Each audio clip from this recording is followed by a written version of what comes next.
Today, many students go to college with numerous questions about their faith, yearning to know if the seed planted in them as a child is both true and practical. Using the miracle on the road to Emmaus as a model, young adult ministers conversed weekly for 3 months with college students about the most pressing questions they had about the Catholic faith. As they journeyed together virtually, something amazing happened. Doubts disappeared, fears faded, and Jesus revealed that He is still alive. Hearts Burning Within Us, the latest book from Patchwork Heart Ministry, is a result of that grace-infused conversation. It is the perfect back-to-school gift for recent high school graduates and current college students. Get your copy for them today at patchworkheart.org or by calling 424-704-3278. That's 424-704-3278.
Welcome to the Sowing Hope podcast.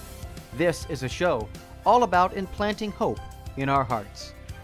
I'm Bill Snyder, joined by my friend Ann DeSantis.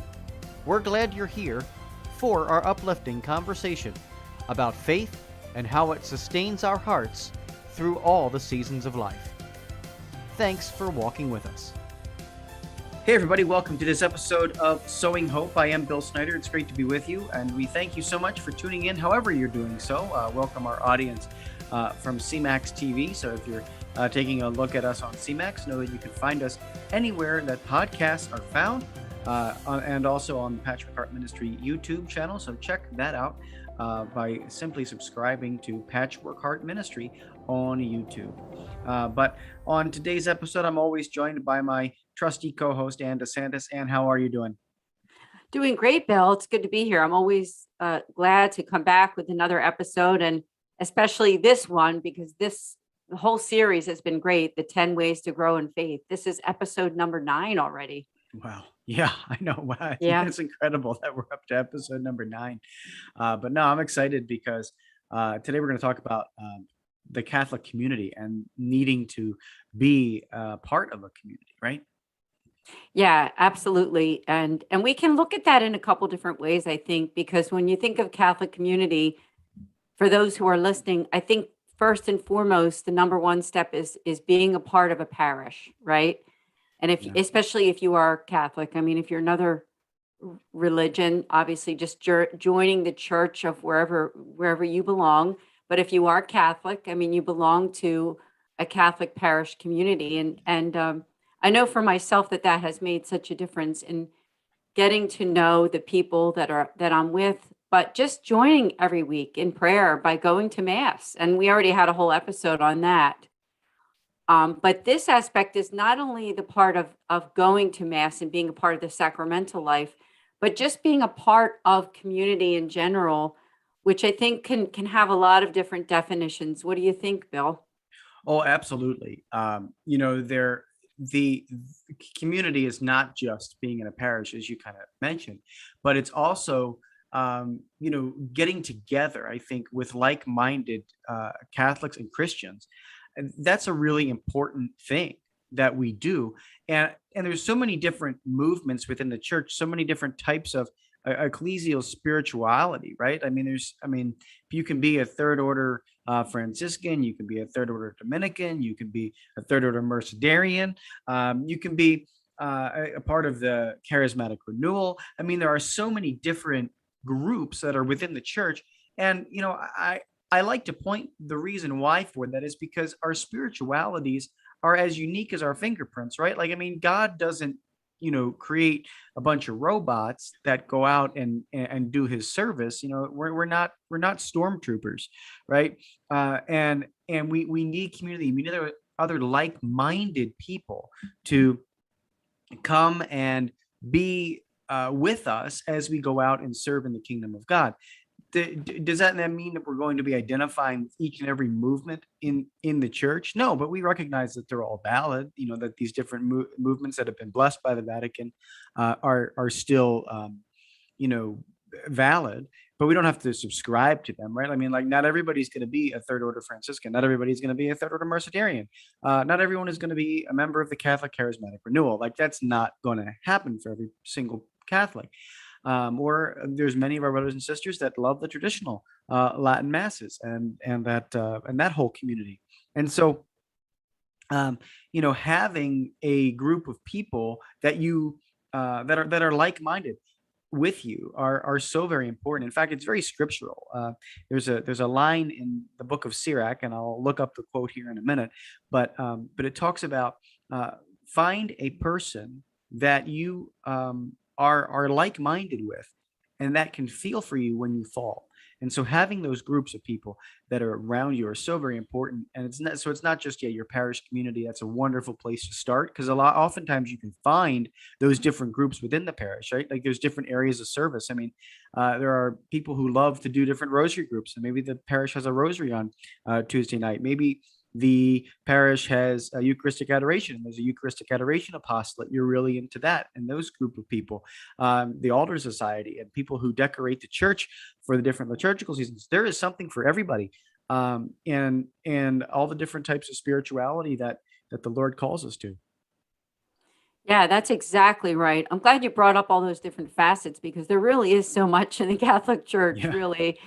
And I remember when my husband and I moved into our house years ago, and when we joined the parish that we used to belong to, it was a very big parish. And when I looked at the church bulletin and you see all the list of the different groups and things that you can become involved with, I was a little overwhelmed. But I thought I'd tell a personal story about how I became involved a little bit more with fellow Catholics, because as outgoing as I've always been for the most part, I was a little bit shy about getting involved in some kind of Catholic group a long, long time ago, like when my kids were little.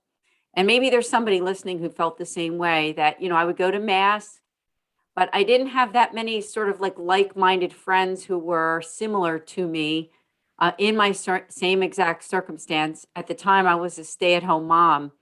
And a lot of the people I knew worked, because I worked, and I didn't know many people who were home with their kids at the time. Now, Bill, I'll bring up something that you might have heard of, and I know that it's still around, but it's a way that I got introduced into Catholic community. And it's probably something more in the realm of the charismatic renewal, that I had been invited to go to an Alpha course. And I know, Bill, you know exactly what that Yeah. is. And what it is it is I think it's a 10-week course that you go to at a church, where they have a video presentation, or the name of the gentleman who started Alpha is named Nicky Gumbel. Mhm. He was an Anglican minister in England, and he gave some beautiful talks about who is the Holy Spirit, who is Jesus, why did Jesus die, all these different topics. And a friend of mine invited me to go to it, and I knew nothing about it. Now, of course, this was a long time ago. We're talking more than 20 years ago.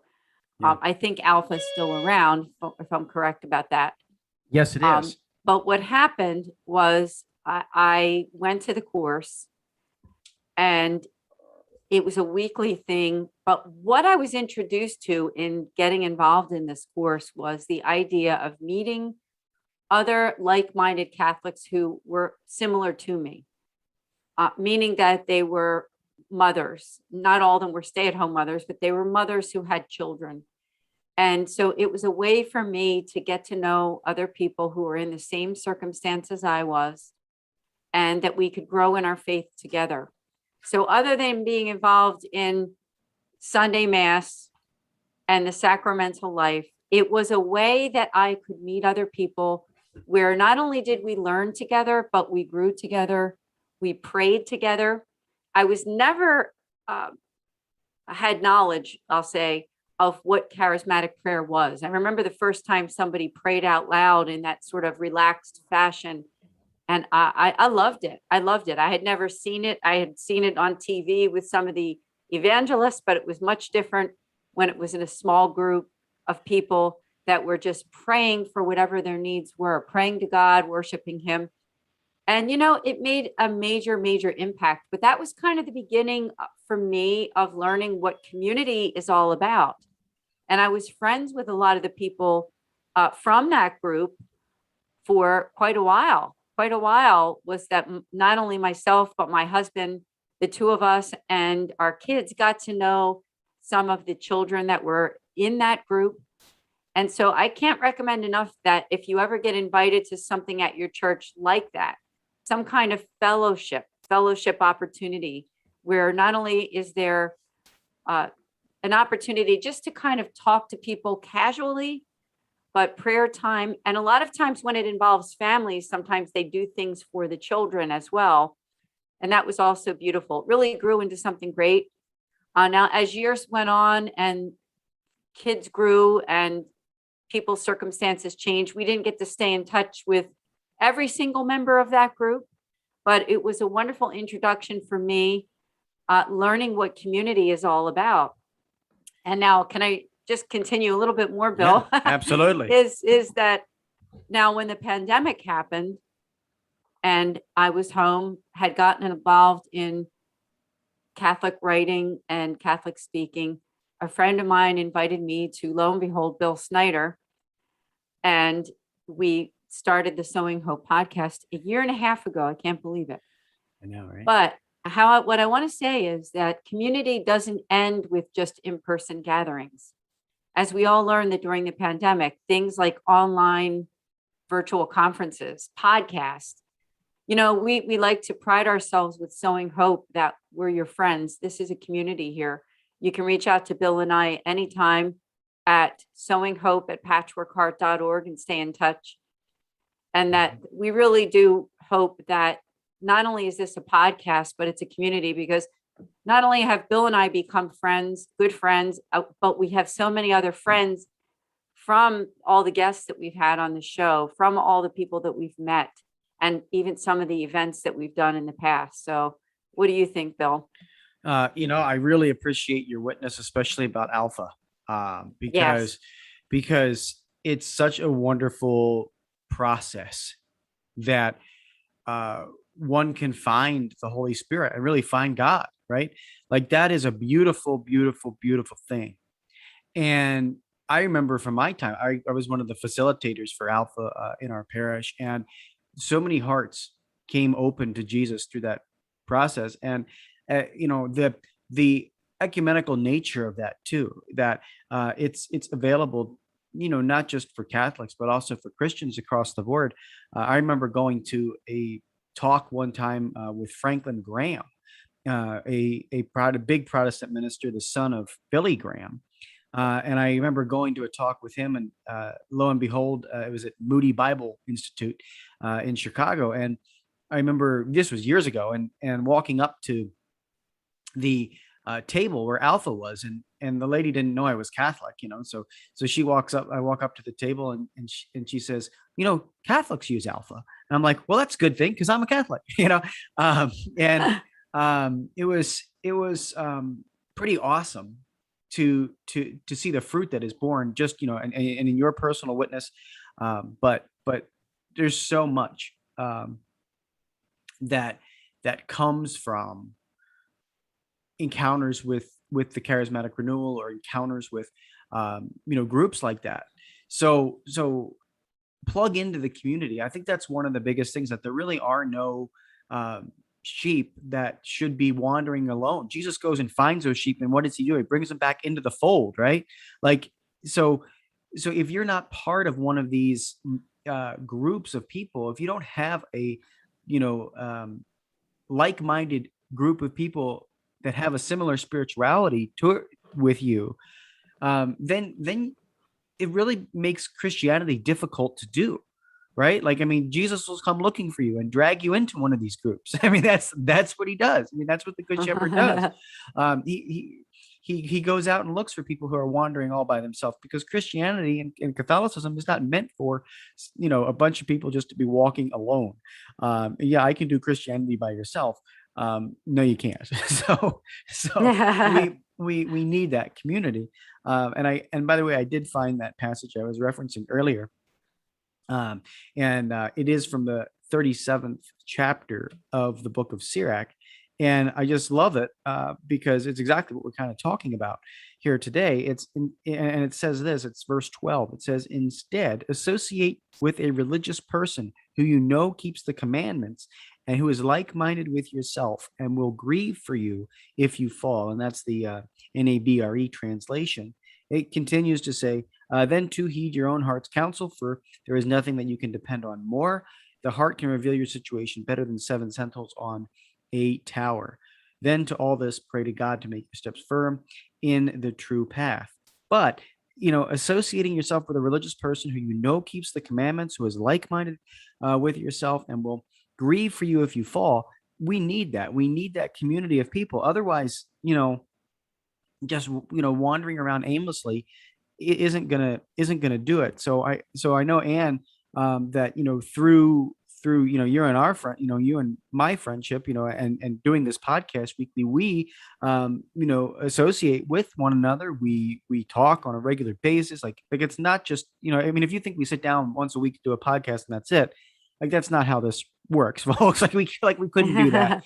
We have to know one another, and know more about one another and talk about these different issues and all the different things going on in the church in order to be relevant, in order to offer something to you all, and so you can join our community and be a part of what we're doing.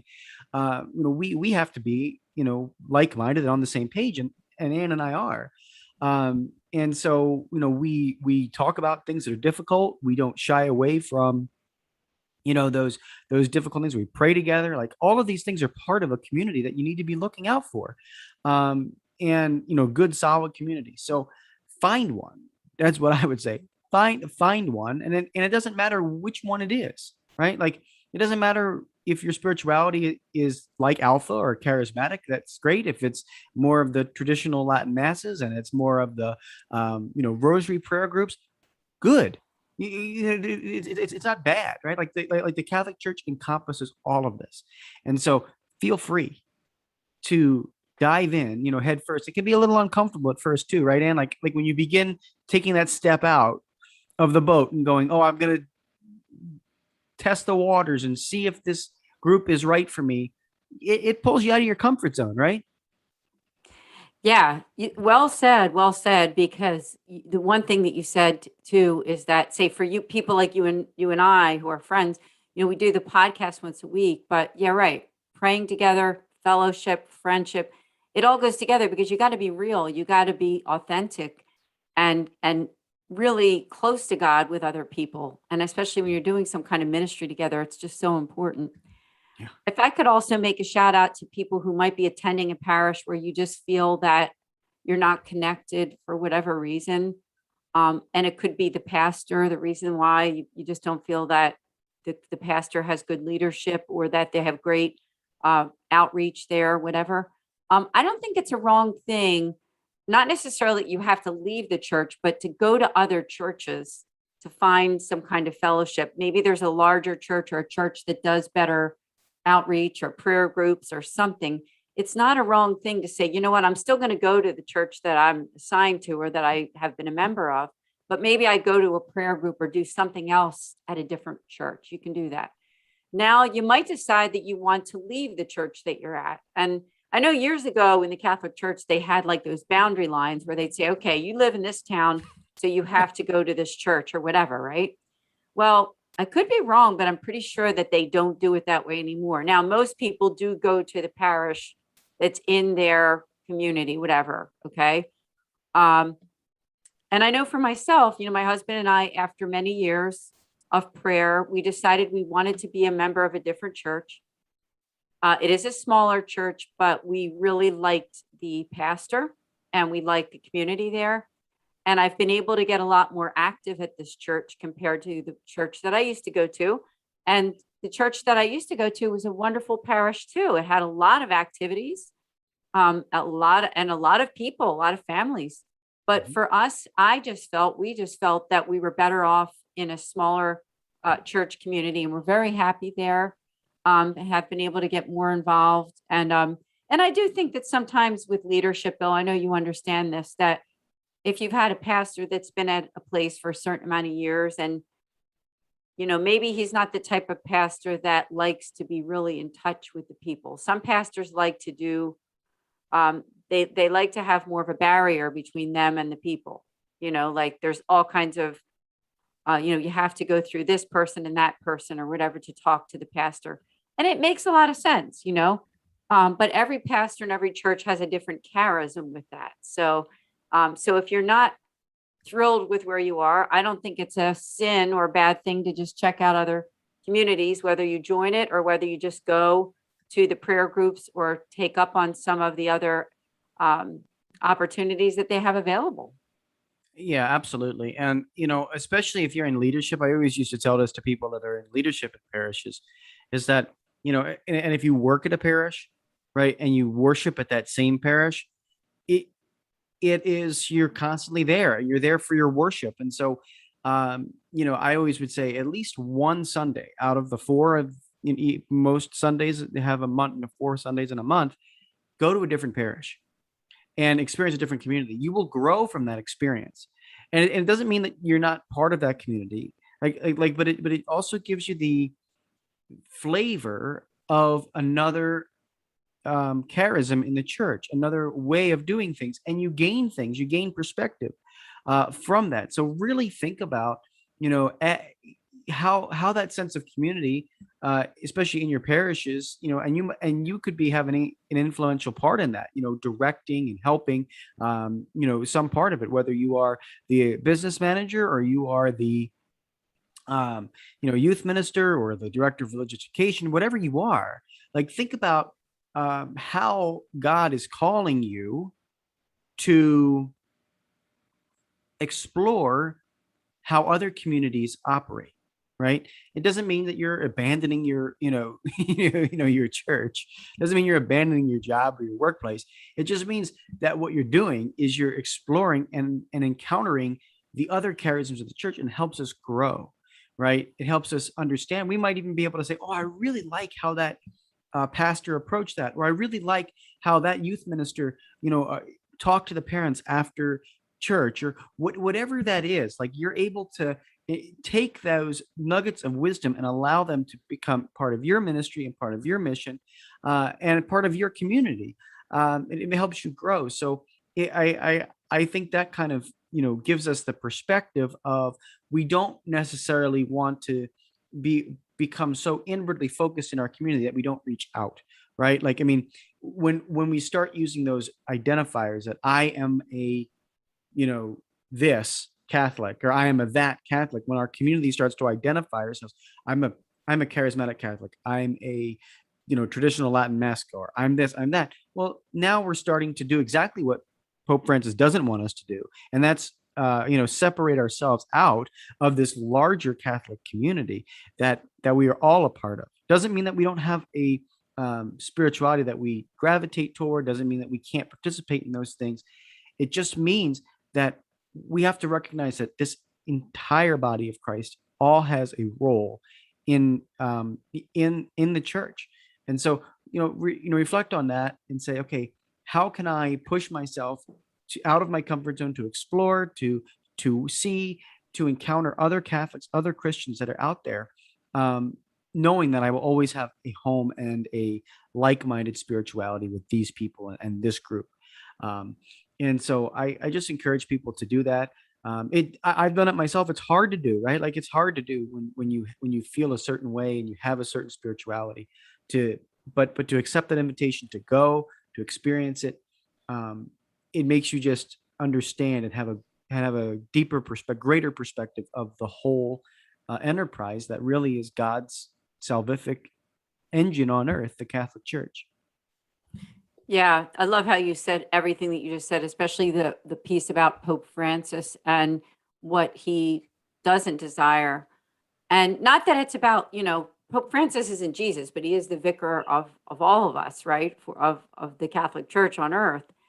And his idea is, and what he's trying to communicate is that what it means to be Catholic and universal is all the coming together of all of us. Okay. Doesn't mean that, if you're a quote, a charismatic Catholic or a traditional Catholic or whatever you are, whatever you like, however you like to express yourself in your faith, but you're still a part of something much greater. And we want to be there for all the people, not only that are inside the Catholic Church, but the whole world, right? It's humankind. That's being Catholic means that we're serving everyone, not just people that are Catholic, right? It means that we're part of and it's an invitation to the whole world too, to be Catholic, to be part of our worship community.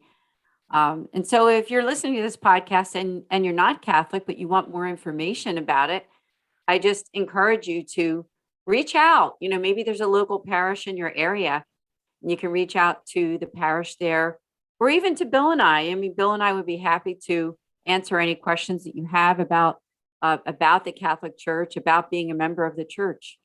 I thought I'd pull up an article, Bill, that is from the Catholic Apostolate Center. And actually, I know that group too, and the people that are running it they're wonderful people.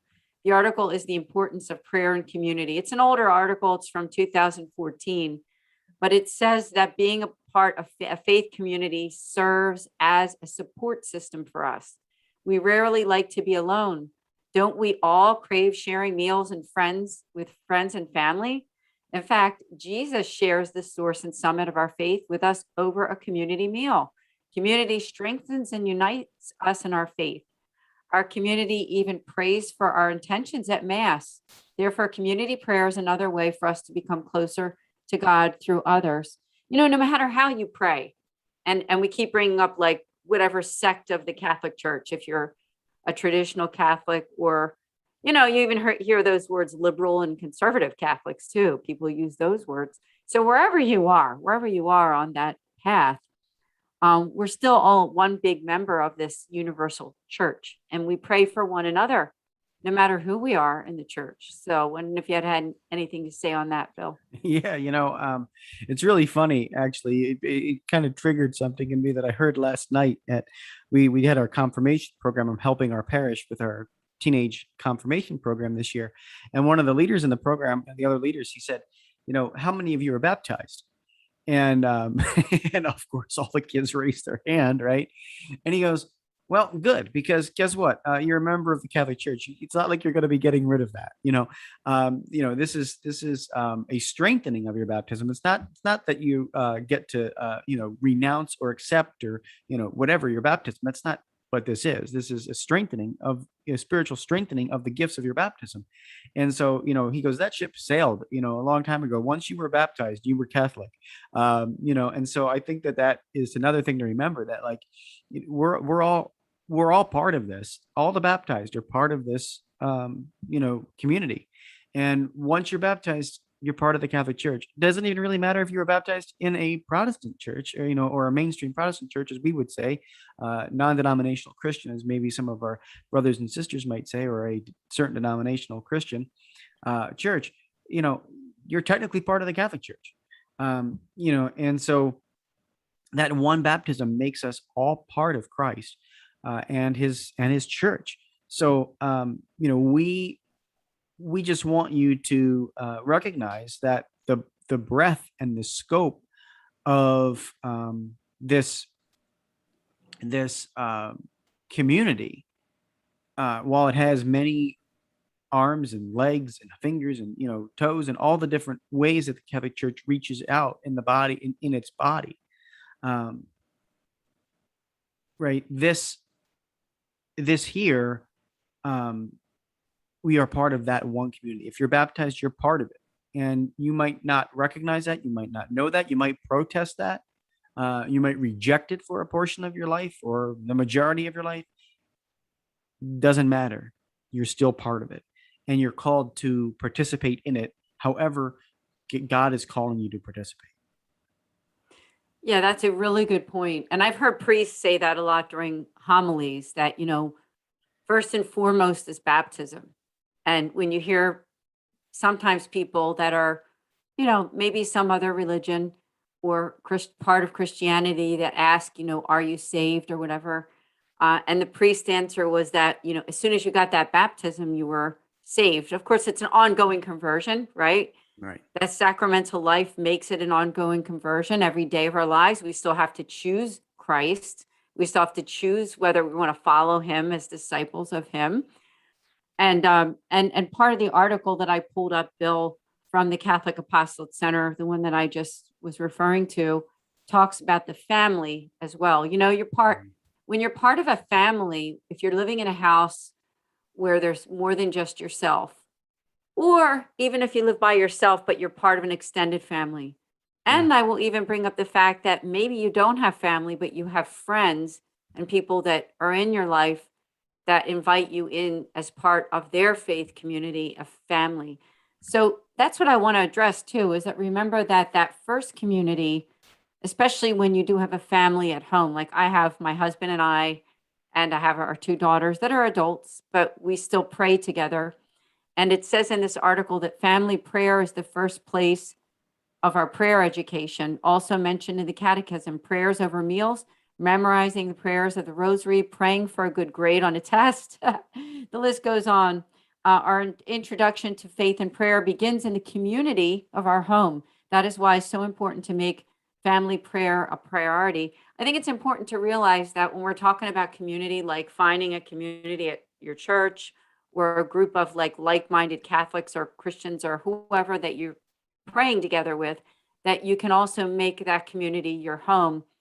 I think it's important being a mom. I mean, even though my kids are older, we try to make it a point every day to at least pray at dinner, and we try to make it a point every night to pray as a family. Now, when you're dealing with adult kids, it's much different because they come in sometimes late at night, and we don't get to pray that 9 o'clock at night prayer together if somebody's out with friends or something until 11 o'clock, if that makes sense. But you can pray as a family. Now, I know, Bill, you have Elvin, little Elvin. Maybe you can share with us what you've been doing. I know you do pray already with him. Yeah. One of the things that we try and do every day, or I try to do with my son every day, is, at times we're cuddling or whatever and just snuggling in the rocking chair or on the sofa or whatever. Oftentimes I just, say a few prayers with him, and it's very simple, like, the Hail Mary, the Our Father, Glory Be, Hail Holy Queen, or the Memorare, or whatever, whatever's on my heart. We say those prayers, and then we'll just ask God for those intercessions, right? Like, it doesn't have to be complicated stuff. I mean, pray for all of our family members and everybody that we should pray for. And that's what, my parents did for me at bedtime. And so, if we're able to do it for him at that time, and just, you're never too young, you're never too old to pray. I think it was St. Catherine of Siena, who said that there's no state of soul, even one that's, in mortal sin or whatever, that that is like, you're able to pray. Even if you're in mortal sin, you're still able to pray. Don't let Satan convince you of that. Like, so whatever that is, so it doesn't really matter. We always want to teach our children to pray. And so I did it the first night he was born in the hospital, sitting on a fold up cot. And I'll, try and do it each and every day, that he's alive, that I'm able to instill that into him. Because it's so important. And, that family prayer creates that community, creates that bond. And it helps them recognize and know that God is beyond, or there's something greater than him, right? And there's something greater than just mom and dad. And there's a larger group of people out there, and there's a larger being out there, right? Like when you pray, you're part of the church. When you pray, you're part of that community.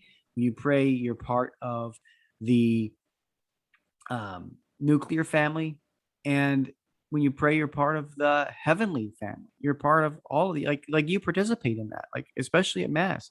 We have all of that as part of our community. Like you just think, okay, here's church, um, church militant, right? Like the church fighting on earth, to battle against Satan, and then we have the church suffering, of course, goes in purgatory, and we have church triumphant in heaven. And so you've got all of these different groups of people praying with you when you participate in prayer, when you participate in mass, when you teach your children the rosary, when all of that, like that's the entire community that we are talking about. It's not just these people here on earth. It's all of those people in heaven and purgatory, and all that have gone before us. The those who are victorious. I mean, that's what we participated in. That's our community, and so being a part of that, and then knowing, okay, I've got a group of people that I can rely on. I've got that family. I've got that uh, alpha group. I've got that Bible study group that I really identify with, that I know will be there for me when life is really difficult. But yeah, we're part of this gigantic community, and it's so much fun. Yeah, yeah, well said, well said. And I love the way that you described that whole idea that, you're not just praying with your family or your church community or Bible study, you're also praying with the angels, the saints, those who have gone before us. And with that said, I'll read one more part, if I could, from that article from the Yeah. Catholic Apostolate Center. It says that the Mass, the liturgy, is the ultimate community prayer. This is one reason why attending Mass is vital to our faith. Liturgical prayer is a public prayer following prescribed ritual intended to unite individuals with God through Christ. We are renewed each week in community prayer by attending and participating in the Mass. I want to just bring up that, and I won't say which church this is, but a church that I know of, at the beginning, they would refer to that Mass, they would welcome everyone and saying that it was a community celebration. And some people didn't like that. And they said, it's more than just a community celebration. This is the holy sacrifice of the Mass. Now, I think they corrected it, but you can see the point is that, yes, it's kind of both, really, isn't it? It's a community celebration, but it's also, yes, the holy sacrifice of the Mass. And so when you go to Mass, it's not just you and Jesus when you're there, Yeah. right? It is you and not only your whole community there at your church, but it's the entire worldwide Catholic Church in spirit. Yeah. So thank you, Absolutely. Bill. This has been an awesome podcast on community. Absolutely, it has. Yeah, and certainly, folks, go back and listen to this, and of course, all the other ones is in this series. And yeah, this has been so much fun, and thank you as always for all of your wisdom and insight, and sharing with our listeners, a portion of your journey too, because it's so very important as we all journey together as this community toward heaven. That's right. Toward heaven is exactly what it is. We're sowing hope into broken hearts. So good job, Bill. Thanks, Anne. And from all of you, from all of us here, to all of you, thank you so very much for joining us on Sowing Hope. And until next time, from both Anne and I and everyone we work with, keep beating to your Catholic hearts and sowing hope into those broken hearts. Thanks for listening to this episode of Sowing Hope on Patchwork Heart Radio. For more information about this podcast and our ministries, visit our websites, patchworkheart.org and andesantis.com. You can also follow and interact with us on Twitter at PWH Ministry or Andy Santis 2.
Today, many students go to college with numerous questions about their faith, yearning to know if the seed planted in them as a child is both true and practical. Using the miracle on the road to Emmaus as a model, young adult ministers conversed weekly for 3 months with college students about the most pressing questions they had about the Catholic faith. As they journeyed together virtually, something amazing happened. Doubts disappeared, fears faded, and Jesus revealed that He is still alive. Hearts Burning Within Us, the latest book from Patchwork Heart Ministry, is a result of that grace-infused conversation. It is the perfect back-to-school gift for recent high school graduates and current college students. Get your copy for them today at patchworkheart.org or by calling 424-704-3278. That's 424-704-3278.